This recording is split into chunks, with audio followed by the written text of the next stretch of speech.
Okay, this is a continuation of the previous lecture. So just to remind you, we were collecting the statistics of electrons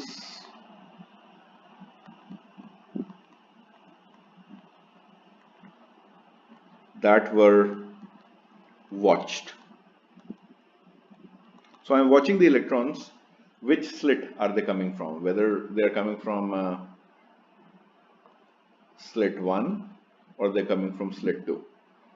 And what I can do is that I can collect the statistics here, click, click, click, click, where I also know not only at what point of the screen they are hitting, but I also know from which slit they pass through. So let me draw the histogram, and from that the probability distribution of the electrons that pass through slit 1.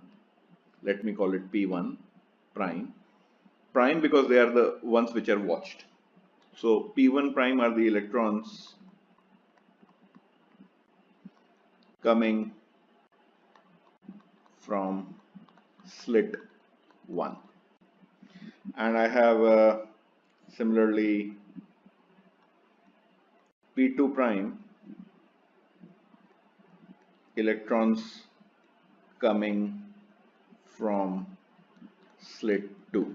How do I know? Well, because I am watching the flash of light. And if I add these, I take a statistics of all the electrons coming, irrespective of which slit they are coming from, the net probability is going to just add up. It's going to be P prime, and in this case I'll have P prime, maybe I should call it P prime 1 2. P prime 1 2 is equals to P1 prime plus P2 prime. So it's kind of neat that when I watch the electrons, I have the addition of probabilities of the electrons taking the two alternatives.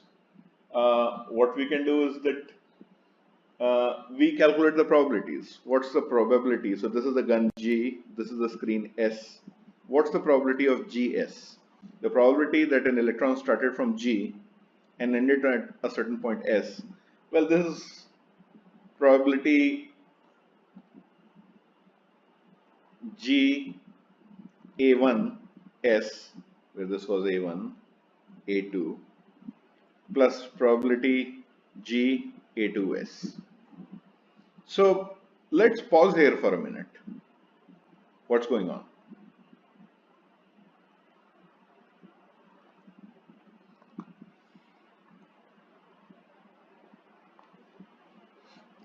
Well, what has happened? We have actually made the paths distinguishable.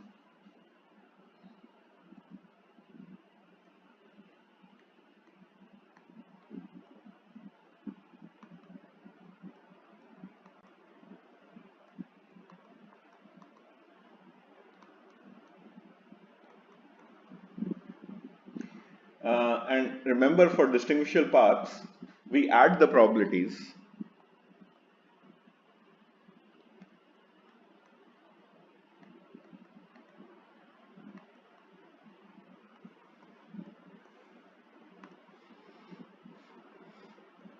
We add the probabilities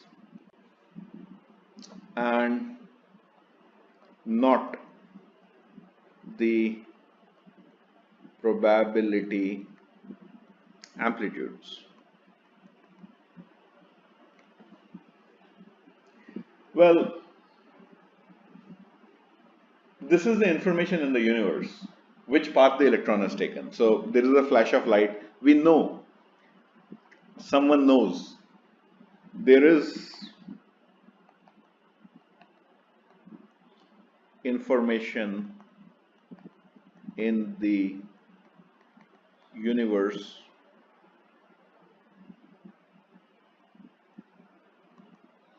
which path the electron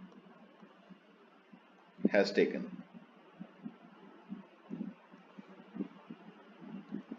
So as long as the universe knows someone in the universe knows which path the electron has taken, either this path or this path, then we add the probabilities.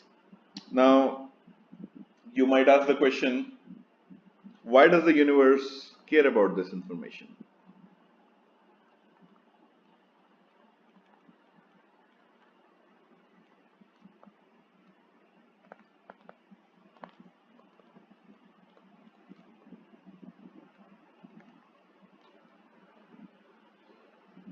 Well, this in itself is a fundamental message.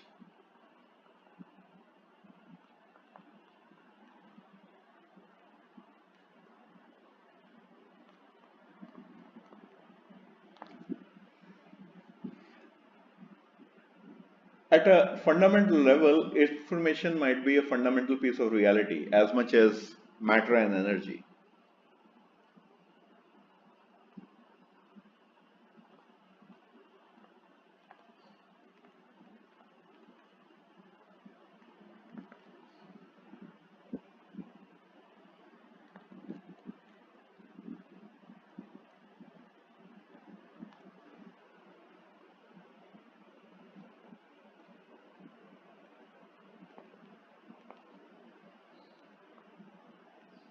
As much as matter and energy.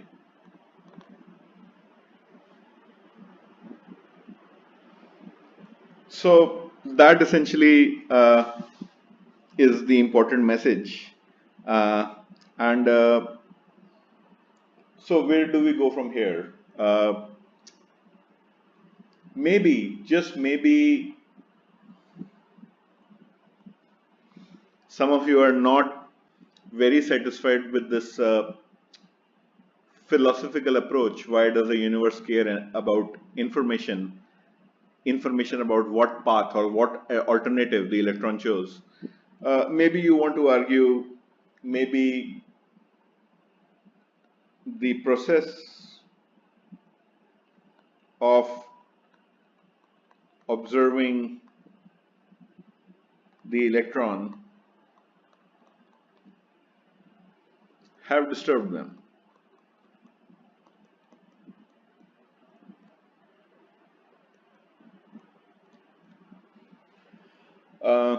Well, there is a photon which bumps the electron, and hence we get a flash of light, and this process has disturbed the motion of the electrons, and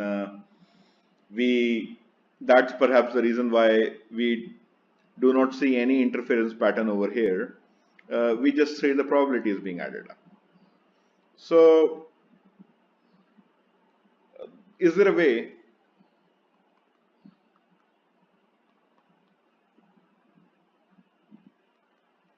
to watch the electrons with a very low intensity light?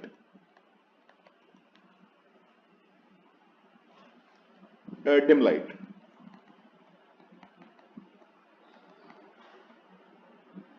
Well, what do I mean by dim light? With a very low intensity light, which has a very low photon flux.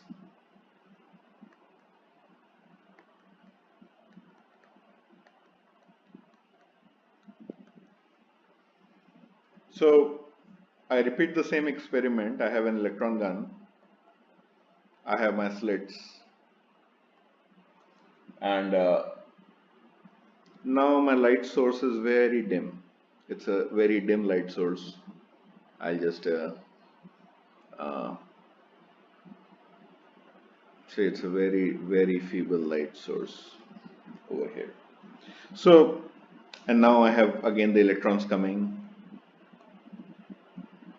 We don't know what path they are taking because we are just trying to see which path they are taking. So what do we observe?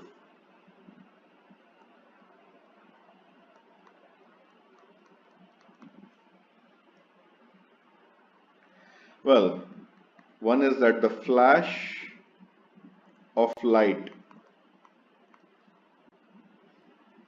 is equally strong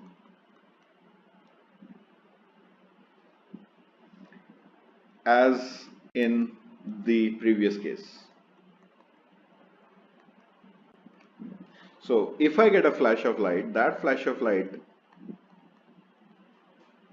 either here is equally strong as in the previous case.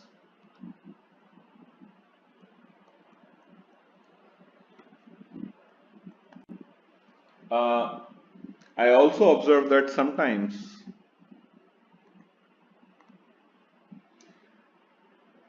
there is a click on the screen. This is the screen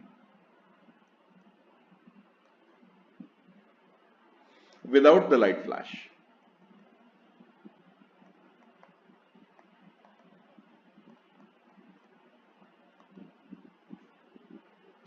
So that's what the dim light does. If there is a flash, we know which path the electron is taking, and the flash of light is equally strong as in the previous case when we did this experiment with a bright light. And sometimes these electrons pass escaping the dim light, and then we get a click on the detector without the flash.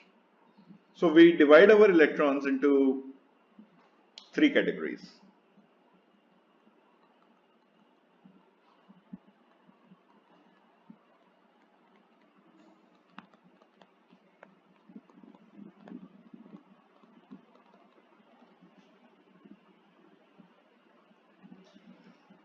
Electrons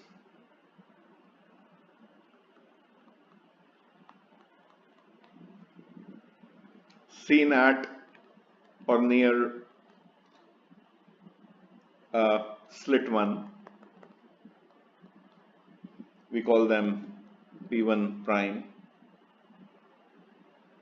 Let me also call them seen. They were the ones seen. Electrons seen at or near slit 2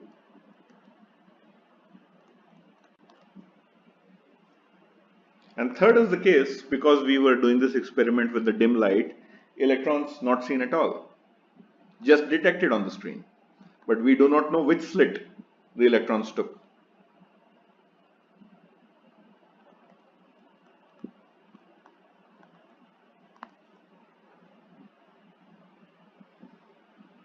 So as usual, we count them, we plot them, make histograms.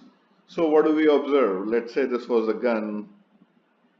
I have my screen. I have the slit 1, slit 2. I have this dim source of light. So let's divide our electrons. This is the statistics for the electrons which were seen. And these were the ones which were unrecorded or unseen.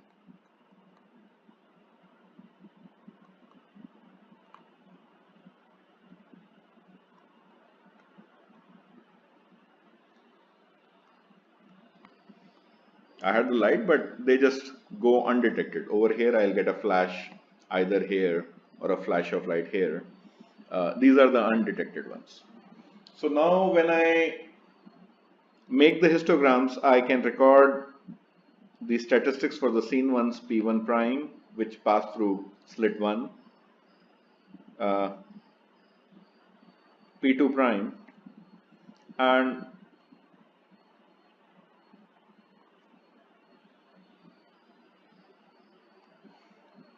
P12 prime. And I notice that for the electrons that were seen, the probabilities add up.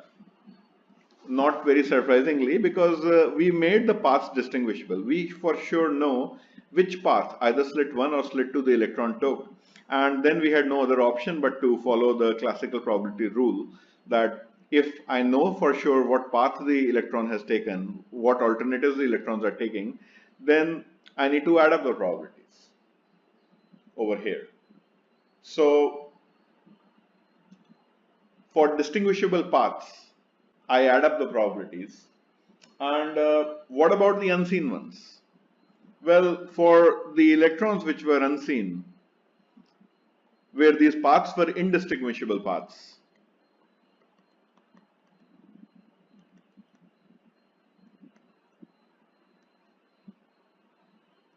my total probability is an interference pattern.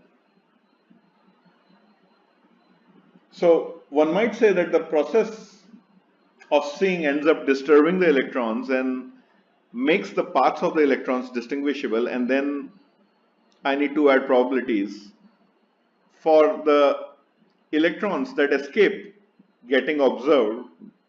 I recover the interference pattern.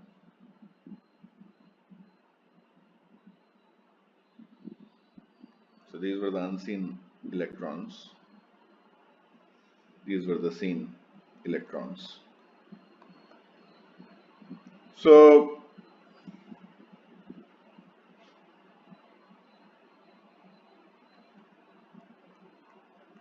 one might say the process of seeing, one ends up disturbing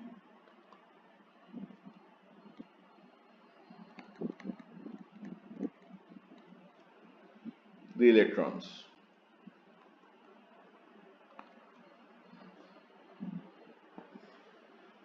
So this is not very surprising. So what you have seen is the normal wave phenomena. By dim light, I am just reducing the photon flux. So dim light basically means low photon flux. That doesn't change the wavelength of light. That's why the flash of light I see is equally strong. Each photon carries the same energy, just that the number of photons I have per unit volume or per unit area is less. So because the flux of photons is less, there were some photons that were unseen, whose path is still indistinguishable, and I recover the interference pattern. For the ones which were seen, I have disturbed them, and I destroy the interference pattern, I get a probability. Now, is there another way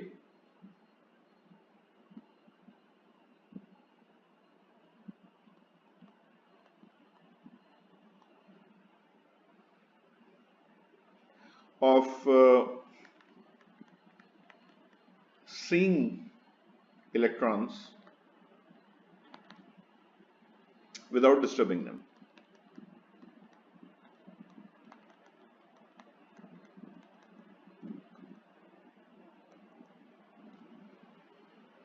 Well, think about it. The energy of the electron is, or the momentum is h by lambda. And then let's try to give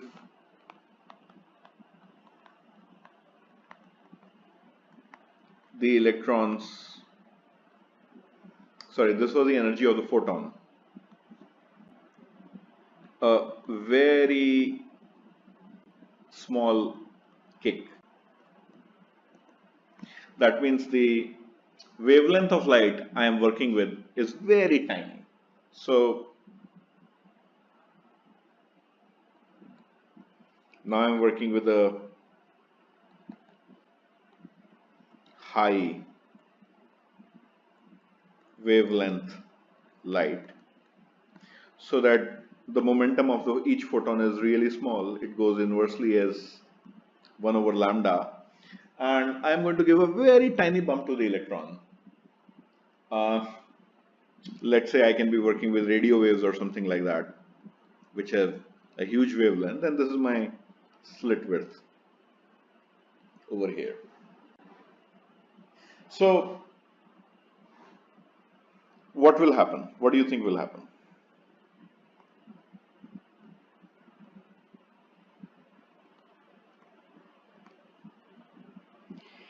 Initially, when I have a very high wavelength, then I had a probability distribution which was P12 prime. The probabilities were adding up. And then I also came to know which slit the electron passed through. Now imagine I have a switch and I am turning on the wavelength, increasing the wavelength, increasing the wavelength. There will come a time where my wavelength, this is the wave of light, the wavelength of light, that's going to become of the order of the slit width, d. So what will happen there? I'll again lose the information which slit the electron passed through. And why is that so? From optics, it's very clear to you that the resolution of the instrument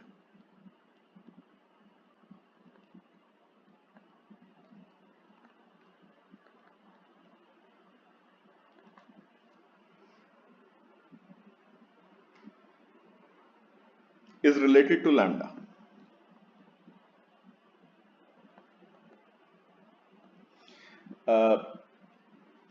The principle of optics, by optics. So meaning, let's say I have some aperture of my camera, which is, the width is d, and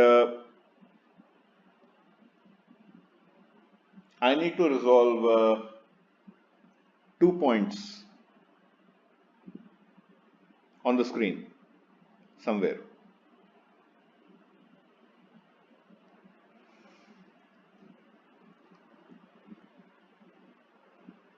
I can only resolve these points.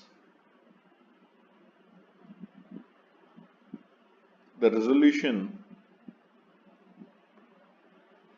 of points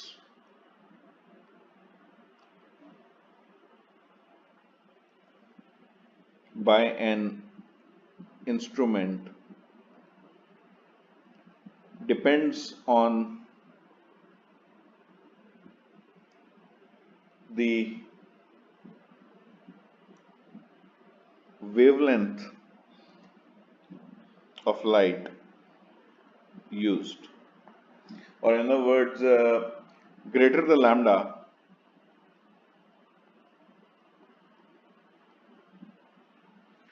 poorer the resolution.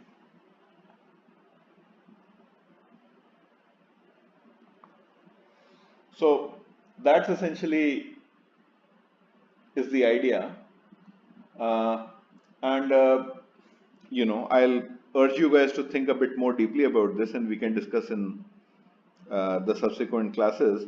But essentially the take-home message is that, okay, I needed to increase lambda to give the electrons a very, very tiny jolt, but what that was doing was that's going to, if the lambda is huge, then I won't be able to resolve from where the electron came, from slit A2 or slit A1. So in the limit lambda goes to very large, I have no information. I have such a weak observation that I have no information which of the slits the electron took, and then I'll again have an interference pattern. So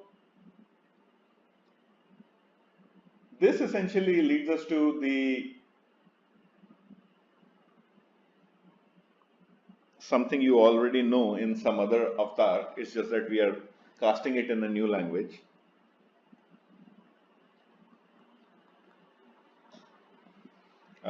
Any guesses? What is this principle? I'll just write it down. One cannot, I'll write it down in terms of our experiment. One cannot design an experiment to figure out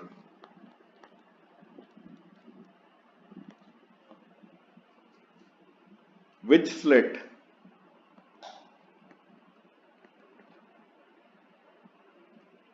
the electron went through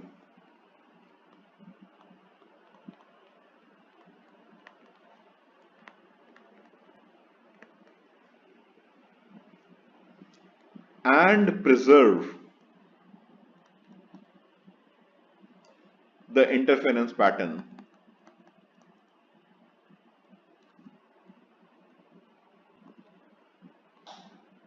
at the same time.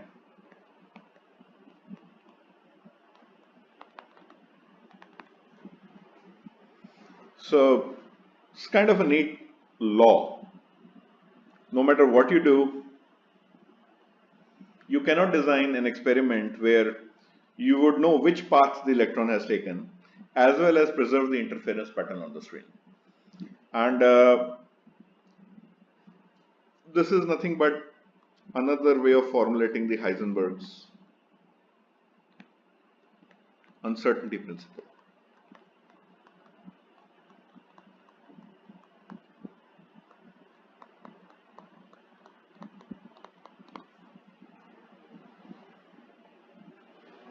So that's kind of neat. Now the challenge problem for you is, let's say, design a very elementary cryptographic scheme. Cryptography is sending secret messages. Cryptographic scheme based on this principle.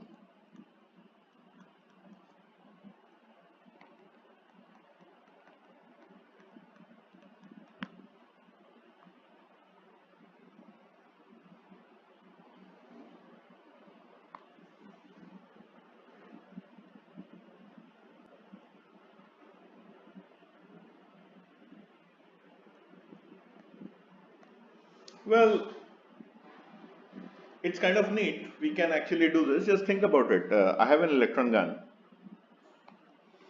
and I am sending, and you have the screen. You are on the screen. I'm sending you electrons.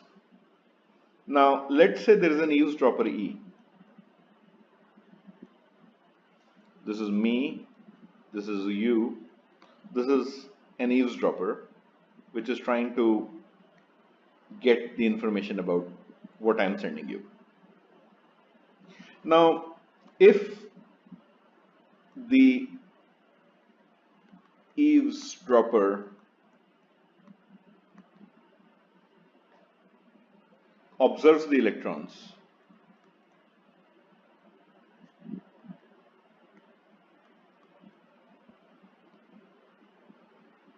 your screen won't have an interference pattern.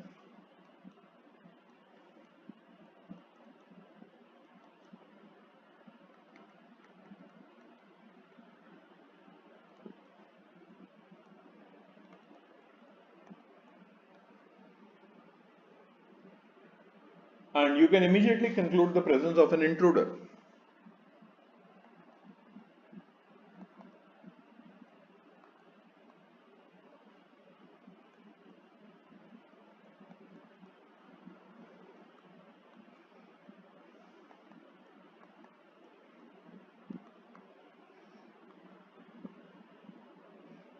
So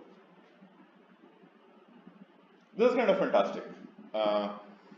You and I are sending secret messages. This is me, this is you. And we know that these messages have not been intercepted if this is what I observe on the screen. So as long as I am observing the interference on the screen, I am pretty sure that the messages have not been intercepted or observed by any of this guy, because no one in the universe knows which path the electrons took. That information doesn't exist. So we are guaranteed security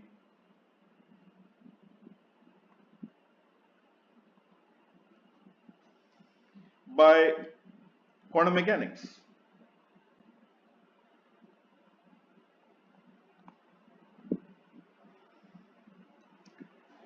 So appreciate, this is so different than classically. Classically, you can never be sure what I am sending you is being trapped or not.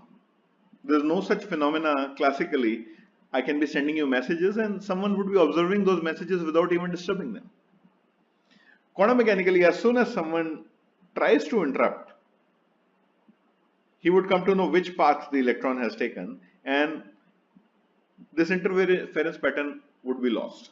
So quantum mechanically, I can send you secret messages and also get a certificate of secrecy, recovering the interference pattern. We'll develop cryptographic protocols more formally, but that essentially is the idea.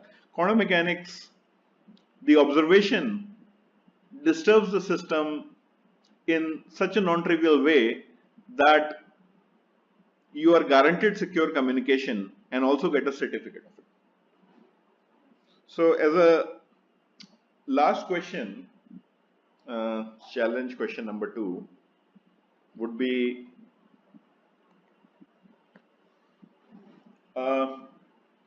if quantum mechanics describes everything, which we believe it does, quantum mechanics is, the universe is quantum mechanical. There has not been any experimental violation to quantum mechanics for the last 120 years since its inception. And we believe that quantum mechanics is the much more fundamental theory than classical mechanics. So the question is that if the universe describes, if quantum mechanics describes everything, then why is it that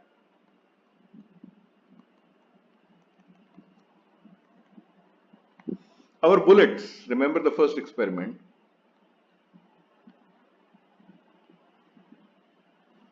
do not interfere?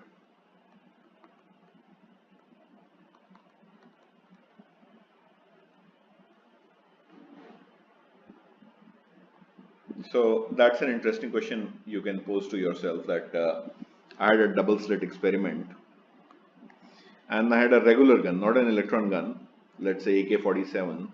It was pumping down bullets, and I got a, when both slits were open, I got a P12, which was equals to P1 plus P2.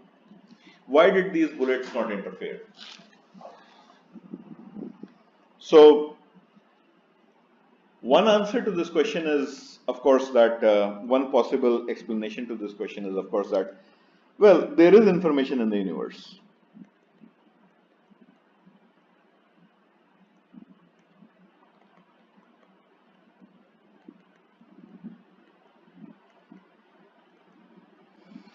Which path bullets took? You know, the bullets might pass through one of the slits and it might heat up the air molecules somewhere here. It might raise the temperature over here. So we sort of know which path the bullet has taken. And once we make the paths of the bullets distinguishable, the probabilities add up. The other explanation is that the de Broglie wavelength associated with the bullet is so tiny, it goes as that even if the bullets interfere, what sort of fringes are you going to get? You're going to get fringes like, because of the tiny wavelength, this is the interference pattern.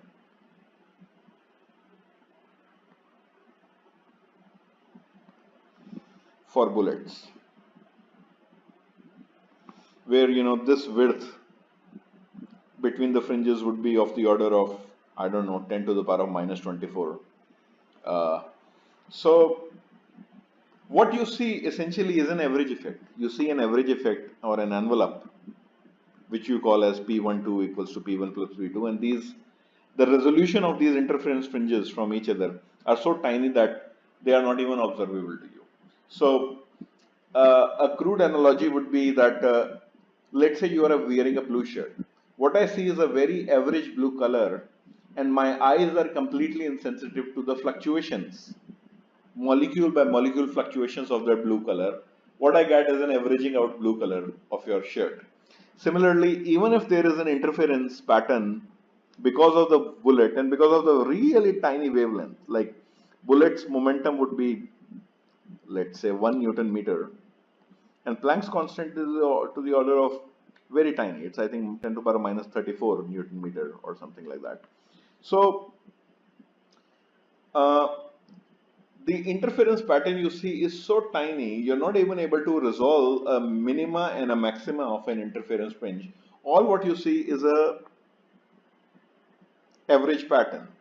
I'll just color it with the black pen.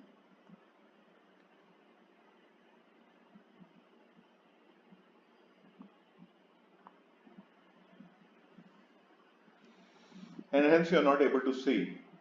What you see is an average classical curve. So the wavelength for bullets is so tiny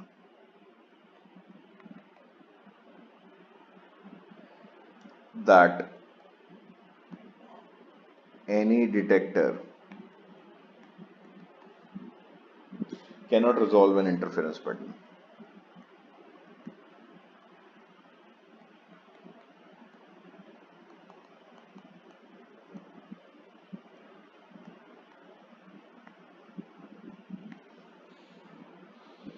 What we see is an average classical curve.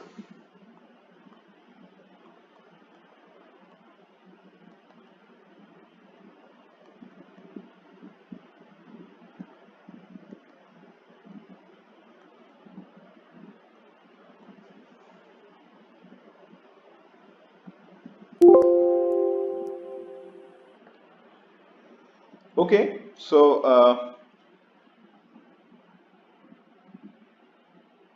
in some sense, what you can say is that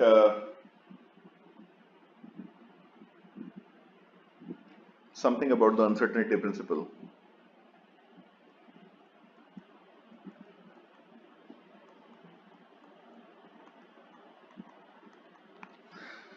We'll just quote our formulation of the uncertainty principle again.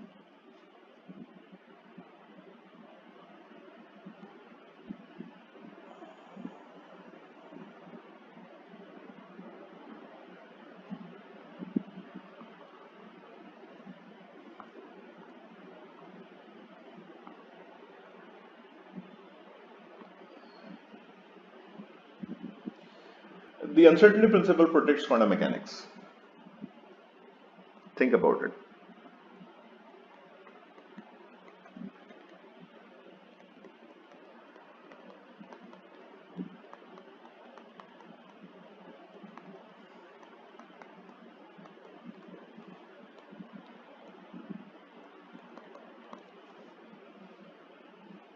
If we were to find out which slit the electron takes and still preserve the interference pattern, our original argument will collapse.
Feynman rules. By original argument, I meant Feynman rules for amplitude addition.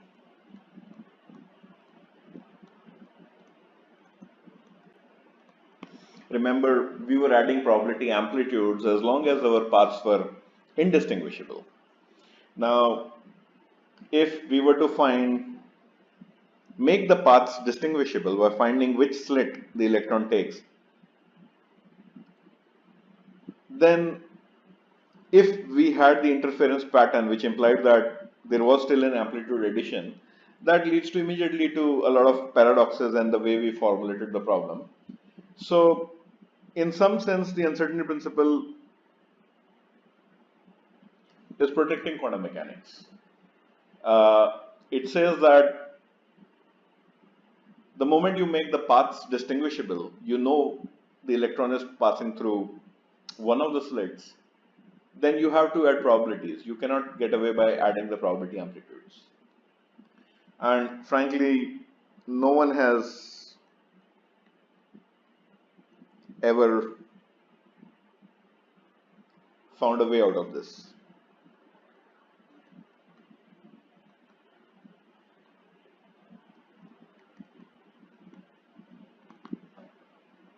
To detect which slit, that is, to detect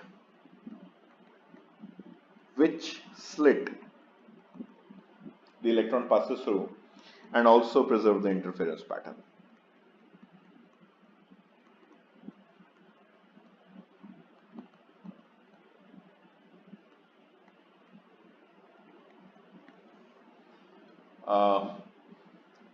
In fact, as we discussed, Heisenberg thought that this must be a law of nature.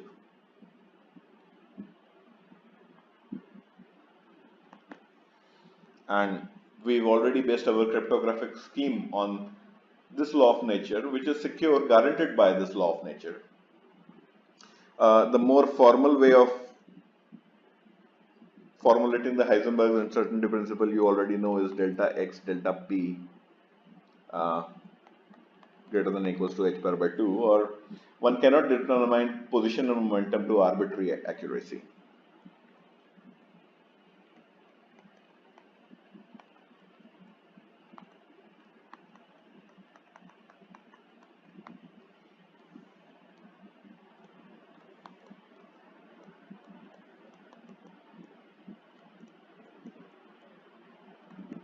This is fundamental and inherent to the theory.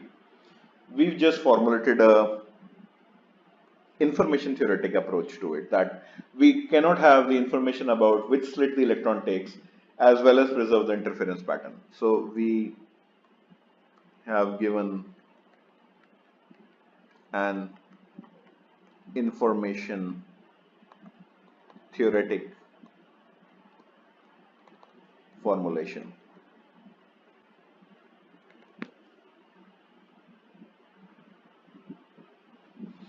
So that ends essentially this lecture, and I'll be putting on some homework assignments rather soon. Thank you.